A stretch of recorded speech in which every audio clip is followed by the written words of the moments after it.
Nico, heel. Good boy. That's it.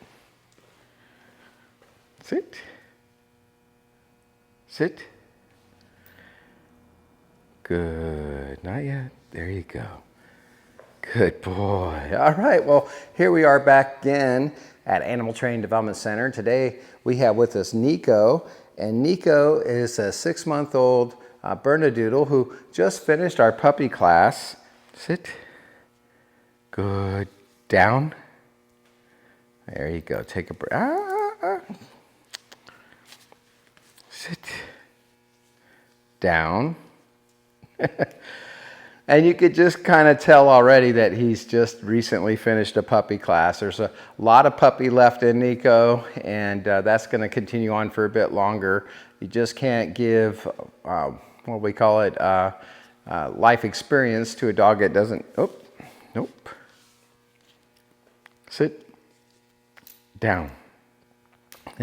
You can't give a lot of life experience to a dog that just doesn't have a lot of life yet, as far as that goes. So at 6 months old, you know, he's just old enough to start to introduce to him these adult style techniques that we've been working on.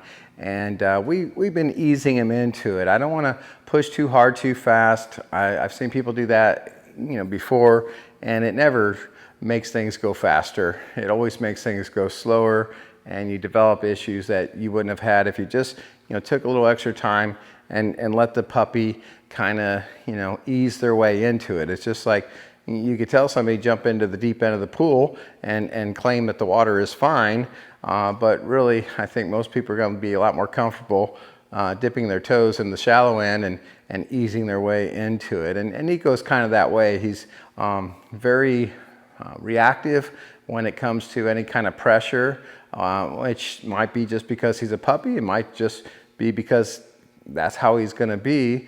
So we went from, you know, working with him on this harness that he came with, this blue part you might be able to see sticking out from him, to a neck style collar. And I like neck style collars because of a lot of reasons. One of them being that I can manipulate a dog better into a sit position, into a down position, curve them this way, curve them that way, help them go up, help them, you know, go down over things, where, you know, the harness type of thing, you know, that's really designed for dogs that pull sleds across Alaska, stuff like that. And so what we're trying to teach him, you know, through a neck style collar is, you know, that when we say come, you need to go this way. When we say down, you need to go that way. Say sit, go this way.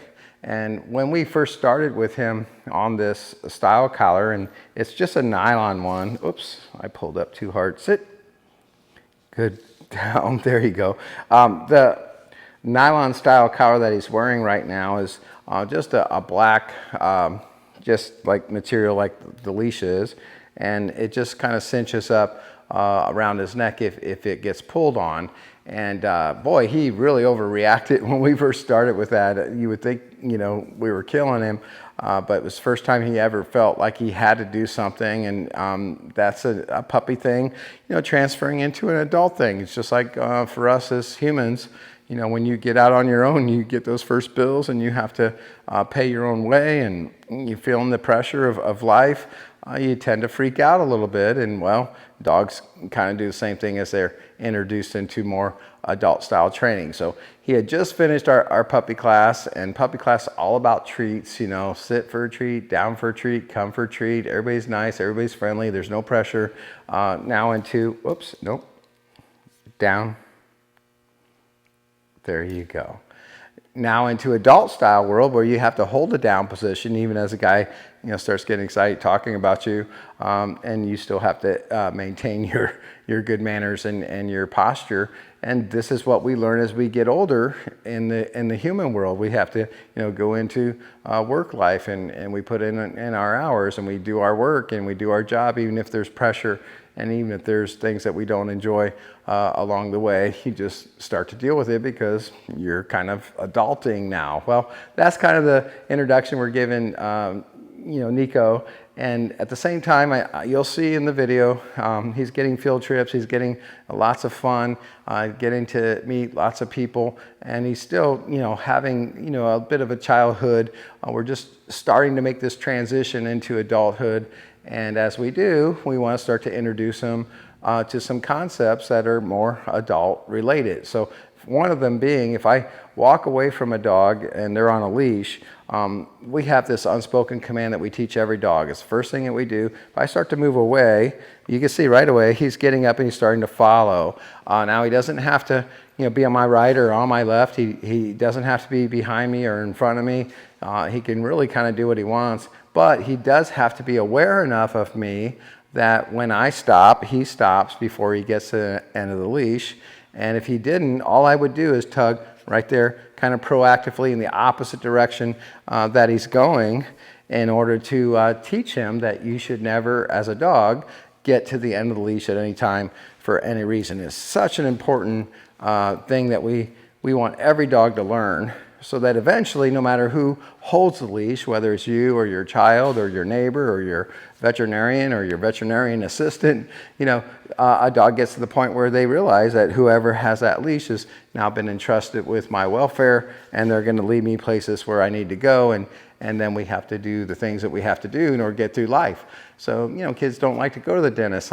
As an adult, I still don't like to go to the dentist, but it's an important thing that we do in order to maintain our health. And I can guarantee you, if you don't go to the dentist, at some point you'll regret it. And same thing with a dog that doesn't learn, to go to the veterinarian. And so we want to start to introduce this to a young dog like this in a measured way, but at the same time, just persisting that surely but slowly but surely, slowly but surely, we're going to start to deal with these things. So once again, as I move this direction, nice.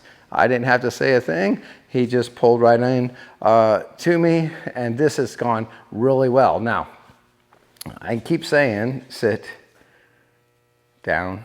I keep saying that someday I need to start spending more time on the before videos instead of always showing you guys the after.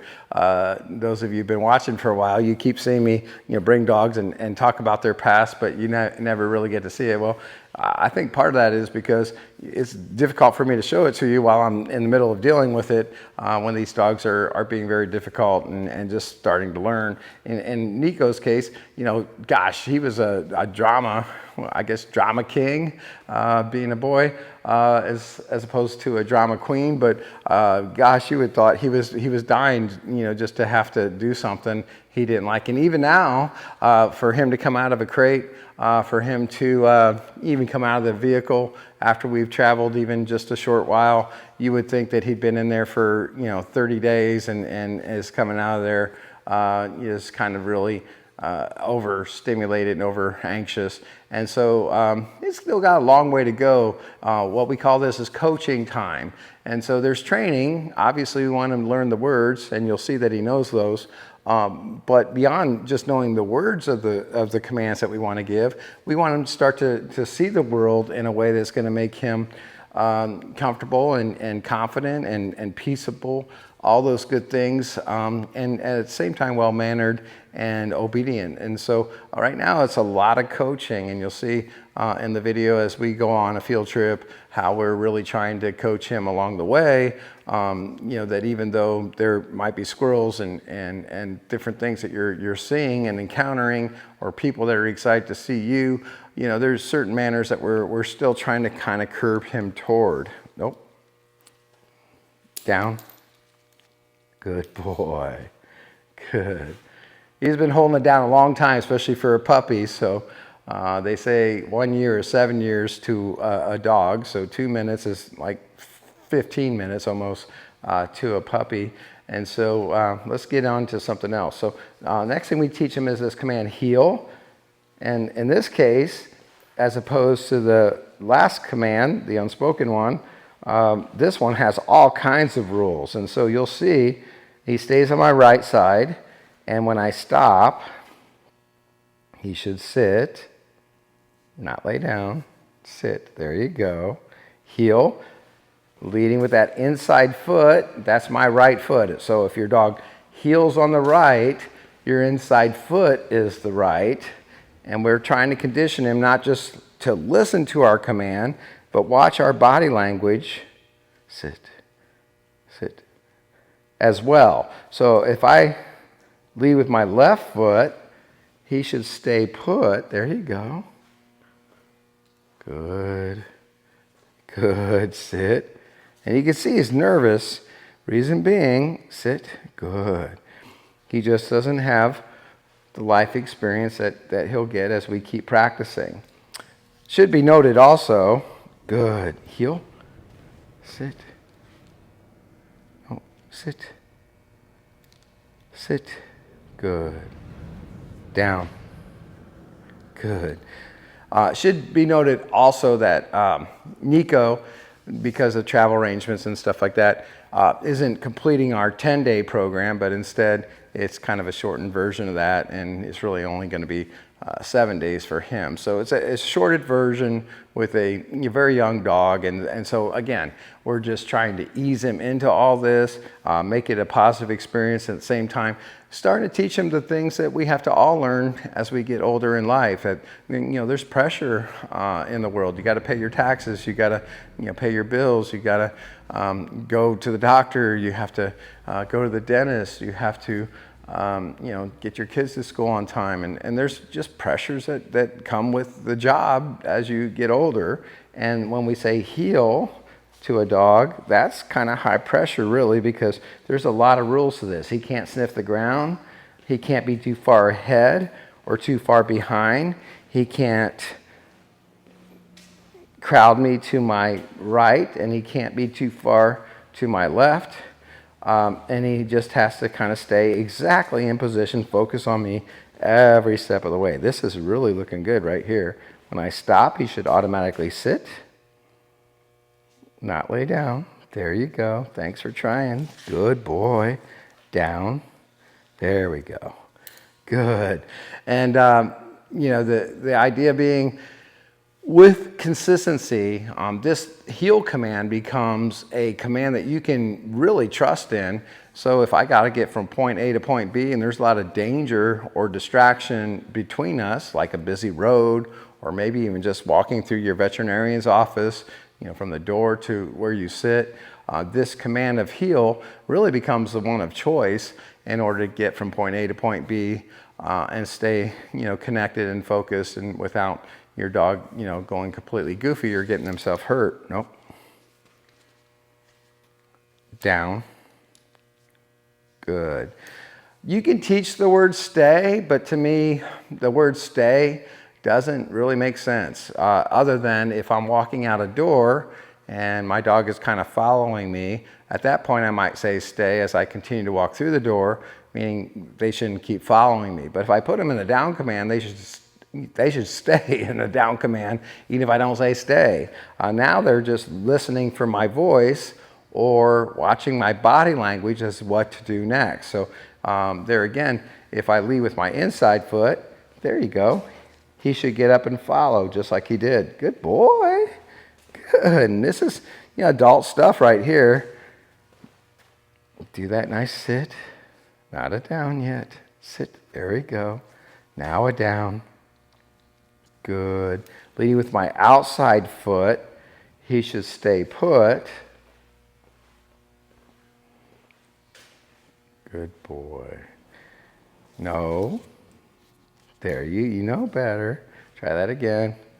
And this is just kind of where he's at. It's not going to change anytime soon. Nope. At 6 months old, down. This is just a life experience that we have to start to introduce. And in time, this gets better and better. I just invite you to be patient and continue kind of methodically like I'm demonstrating now. I'm not going to get too upset with him if he messes up. I'm not going to overreact. At the same time, I'm going to be consistent and persistent at getting him into the proper positions until he finally starts to settle in. And then we start to, down. There you go. We start to add distractions. And so we always say distractions are to dog training as weights are to weightlifting. And so if you think about a person that's super strong, they could lift a lot of weight. You think about a dog that's super well trained, they could work through high levels of distraction. And right here, right now, we don't have much going on. There's not other dogs, not other people. We don't have a train going by, at least at the moment. And so this is kind of easy level distractions for him to work through, but at the same time, trying to get him to grasp all these different concepts is where he's struggling. And that's enough of a workout for him right now. But as time goes on, we might have treats on the floor that he has to heel past. We might bounce balls. We might have other people and other dogs, all that good stuff. You just have to kind of work your way up through that. Next thing we taught him is this idea of crate, heel, crate, good boy. And even if the door's open, he should stay in there till we give the release word, okay. Okay, good boy, awesome. Nice, and we did this idea of place. Place, good boy. And again, the idea being, once he's in that place command, he could do what he wants, he just can't get off of it. Just like with the crate command, he could do what he wants, he just can't come out of it. And these two things are really great ways for people to move forward in their training. And anybody's taken the time, to train these two things, are really glad they did. As life goes on and your kids have friends over and you have parties and whatever, just great things to have in your toolkit. Okay, good boy, Nico. Good boy. So we worked on the idea of come, Nico, come, backing away from him as he comes to you and making sure he sits. There we go. When he gets to you, very important. Okay. When you call him, just back up, come, until he gets to you. Roll up your leash, stop, be sure he sits, and then reward. Good boy. Now, treats aren't bad. I'm not saying to give up on treats. I know in puppy class we do nothing but treats, really. Now we're trying to kind of move forward into adult style training. There's other rewards that you have with you, even if you don't have a treat. So you have your voice and you have your body language. And if you learn to use those, there you go, you can go in there. Good boy. If you use those really well, your voice and your body language, as you communicate to your dog, they can start to associate those things with the reward that they used to get from a treat. You don't have to have a bunch of junk in your pockets every time you leave the house. And so my idea of always training with a dog and have dogs of my own is I just want to get to that point where it's a relationship more than it's about the fact that I carry treats with me. It's just like you wouldn't want your best friend to be your best friend only because they were wealthy and you went with them because they paid for everything. You want there to be that relationship beyond that you just would enjoy whether they had money or didn't have money. And that's the way I kind of look at it. So Nico's been awesome. I mean, he's learned a lot. You'll see in the video when we went on the field trip, and we talk a little bit about house training there. So he's still kind of learning to let us know when he needs to go. And I think that could be a physical thing.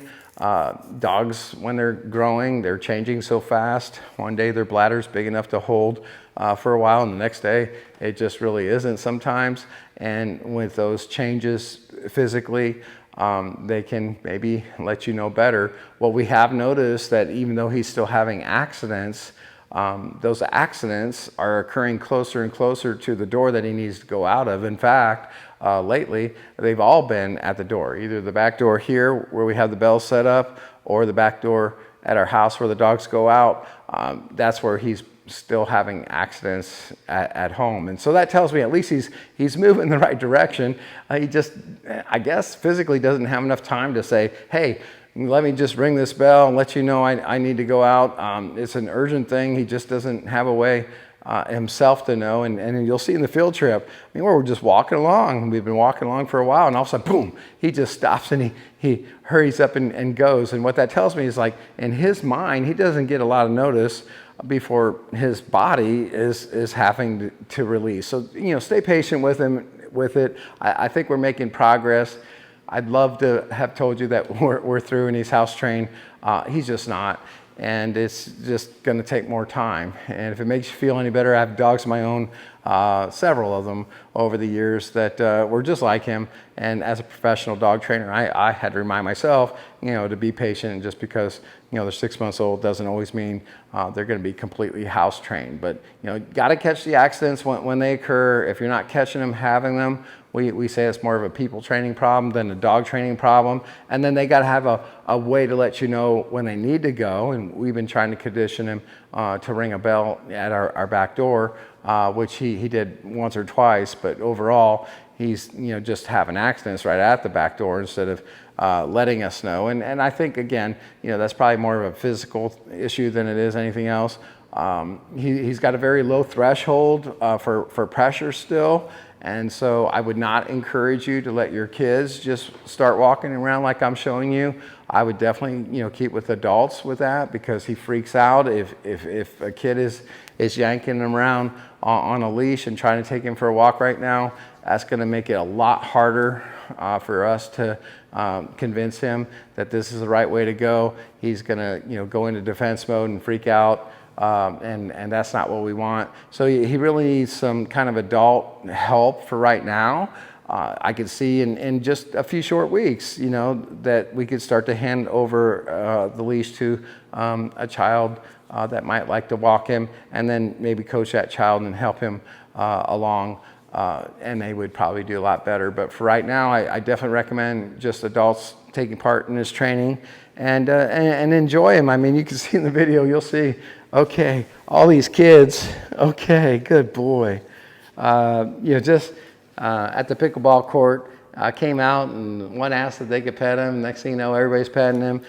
Very lovable dog. I might even have a therapy dog gift if you guys are interested in that as he continues to develop. But right now, I feel like he's just going through some phases that every kid or every pup, kind of goes through, still doesn't know what he wants to be when he grows up. And we just need to kind of let him process. And a lot of this is just good coaching. And again, you'll see in the video, some coaching moments that I had an opportunity to share with him. And then you'll see as well, that's what we need to do with a young dog like this moving forward. But as you can see, he's learned the adult style techniques.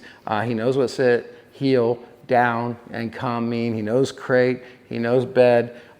It's now just a matter of, letting him, process and slowly building him up through distraction levels, just like we do every other dog, until finally he's an adult dog with super good training and a super great future. So as always, we like to thank you for your trust in us, and we just really have enjoyed having him.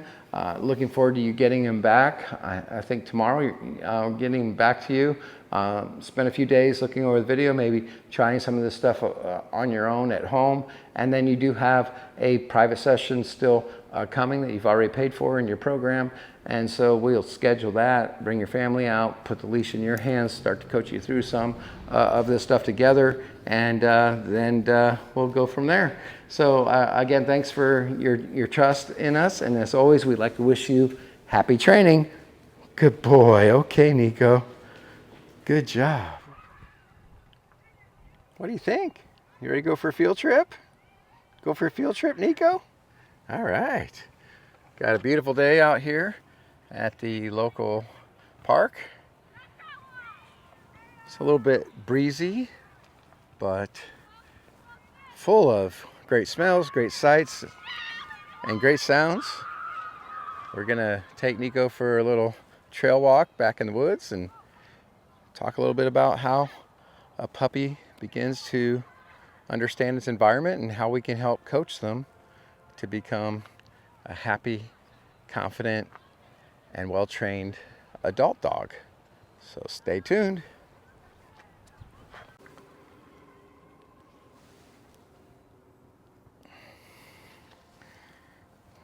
All right, Nico. Yeah. So we're just going to start off with what we call the unspoken command.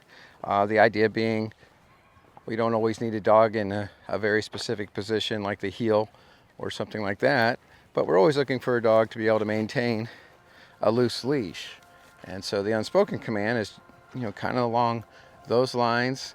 As we walk around, if he gets near the end of the leash at any time for any reason, I'm just going to, without saying a word, thus being unspoken right there. Just starting to coach him in a way that he'll begin to understand more and more that we just don't ever get to the end of the leash at any time for any reason, and that's the best way for us to enjoy a walk together. I have the prerogative that I could stop and let him sniff, and especially when he's a pup like this, just around 6 months old. They're naturally very curious, and if I've got the time, I think it's time well invested, let him really check things out. Let him kind of let his mind process different scents and different sounds and different sights, and then just kind of coach him accordingly. So if he sees something that spooks him and he starts to bark, and I can deem that that's something that we shouldn't bark at, I could coach him accordingly. And in this case, if it's something curious, there's a little squirrel back there just ran. I see it. He doesn't. You smell that?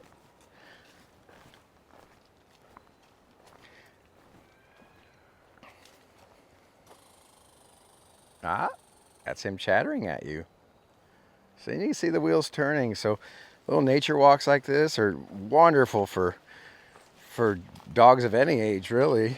And what we try to do is just kind of coach them along the way. Curiosity is a great thing. I like to see that. It's a sign of intelligence, and just based on whatever he discovers and the way he reacts, we just kind of coach as to whether that's an appropriate kind of reaction or whether we would rather you do something else instead. And that's really what I mean by coaching. And so at this young age, he's going to still require a lot of coaching for months to come. This is his first fall season ever, and fall is always full of big distractions. The animals are a lot more active. Leaves are falling. People are out more working in their yards and just enjoying nature too. And so you're going to see a lot of stuff in the fall in this part of the country that you won't see in the dead of winter in this part of the country when things get brutally cold. And oh, there goes a little chipmunk. You didn't see it. But he is enjoying every second of sniffs that he's getting off the ground, probably from dogs that have passed here before us and people too, maybe some squirrels and chipmunks. But being young, I always say young and dumb. You don't see the forest because of the trees, something like that. And he's missing out on some of the adventures that an older dog will pick up on. So things running across the trail and whatnot, he's so enamored by these scents, he's missing out on some of that, and that's fine. There again, all these minutes that we spend allowing for him to process are great. Do you hear that? Another big squirrel chattering at you. Wind's blowing now, and that's kicking down some leaves. Just nature, and enjoyable for dog and human alike. Just don't miss the opportunities to coach along the way, especially when they get reactive, whether in fear or whether in barking. These are opportunities to kind of coach us to what you want. Now, when they're afraid, the last thing you want to do is tell them it's okay. That's what a lot of people will say. Oh, it's okay, it's okay. And I guess that makes sense if you've got a little small child that then can process your reasoning behind it. But what a dog gets from that message is that it's okay to be afraid, and that's what you're wanting them to do, and that's why you're giving them that nice consoling voice, is that you want them to do more of that, which of course they'll try to do for you. But in a case where he's afraid of something that we deem as being a normal thing that he shouldn't be, I don't want to encourage more of that, and instead almost take a bit of a corrective tone, like, no, stop. And then as soon as he stops, then it's okay. We want to reward at the right, second in terms of the way he's behaving in order to get to long-term results that we want. So, keep in mind, look at that, $1, kind of $1. Who burns $1? All right, well, I guess that's an idea of burning money. I don't think I can spend that, but isn't that interesting? Even got my wheels turning as an adult. Why does somebody burn $1? But okay, there it goes. Burning money.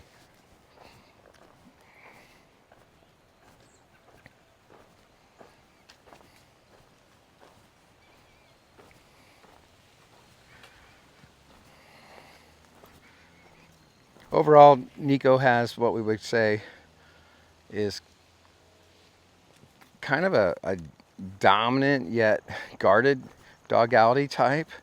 Some of that could be his age, but he does get easily overwhelmed with some pressure, which kind of denotes more that guarded dogality style. And that may be something that he just outgrows. A lot of dogs will go through a phase, but we've noticed, like, especially when you first let him out of the crate in the morning, he gets into this almost panic, kind of mode. Whenever you travel with him, he gets a little panicked. And there again, it's probably mostly a phase that he's going through in the age that he's in versus a long-term dogality type that's going to just be part of who he is. He has a low threshold for kind of physical and emotional pressure right now. And of course, life is full of that sort of thing. You have to go to the veterinarian, you have to go to the groomer, you have to get shots, and you have to deal with the pressures of other people, other dogs, all that good stuff. And so again, coaching opportunities are going to come along the way to where we can, good boy, go potty. Good boy. Good. We're tossing in that word, good boy, go potty, whenever we see him go outdoors. And this way, it's going to help with his house training. And side note, he's still struggling a little bit with that. He's only 6 months old, and a lot of that could just be physical, as he's making a lot of changes on a physical scale to where he just doesn't have a lot of chance to let you know when he needs to go. And we've been finding at home that most of his accidents are right near the back door where he's supposed to go out anyway.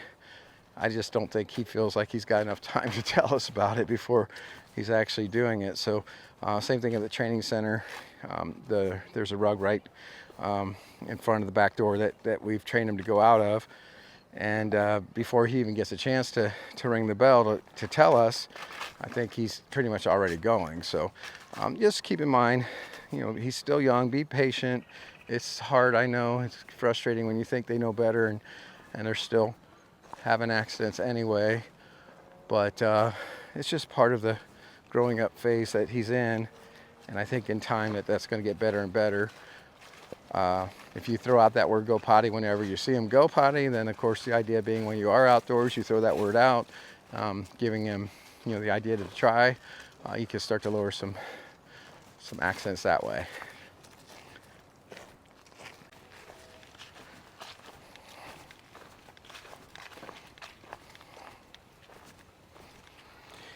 With this unspoken command, whether he's leading ahead or following behind, either's fine so long as he doesn't get to the end of the leash. So you mentioned it, he had that high dominant side, and that's usually best observed as a dog goes for a walk like this. A more dominant dog is going to want to lead, and you can see him happily taking up that lead position, just getting ahead a little bit. But again, it doesn't matter so long as he's not trying to pull me ahead.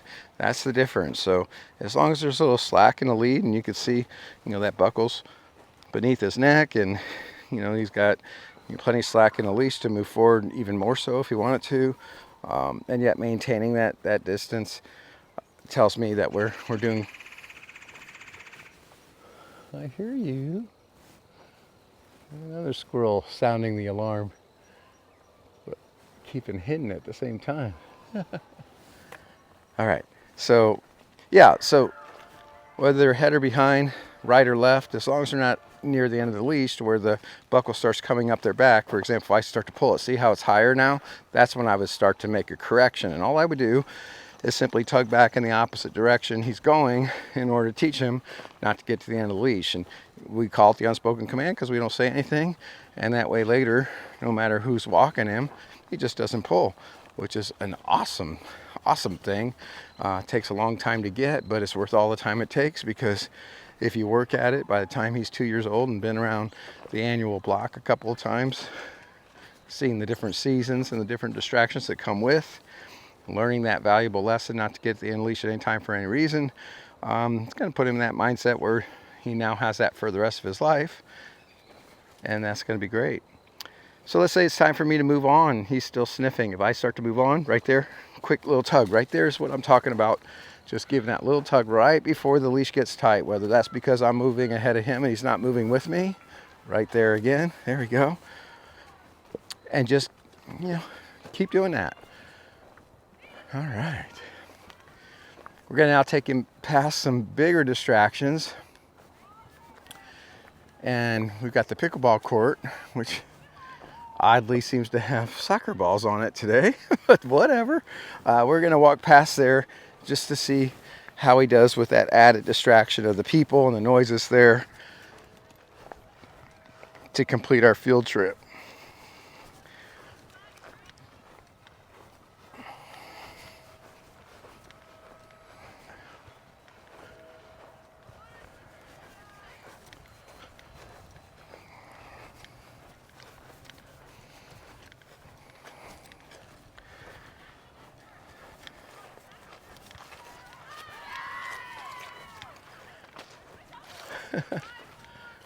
Can't quite figure out the soccer ball thing, but I think we've got some high schoolers making up their own rules to the pickleball court.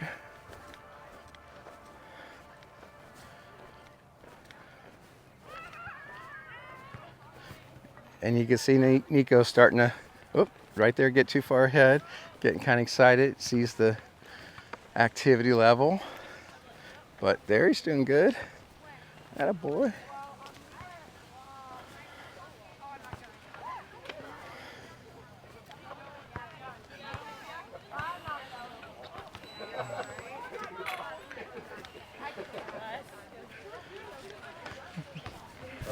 Hi. Aww. Can I pet him? Yes, you sure can. He's real friendly. Hi, people. Hi, baby. Aww. He loves people. Thank you. So pickleball now has soccer balls. Awesome. Good boy. Yeah, what great timing.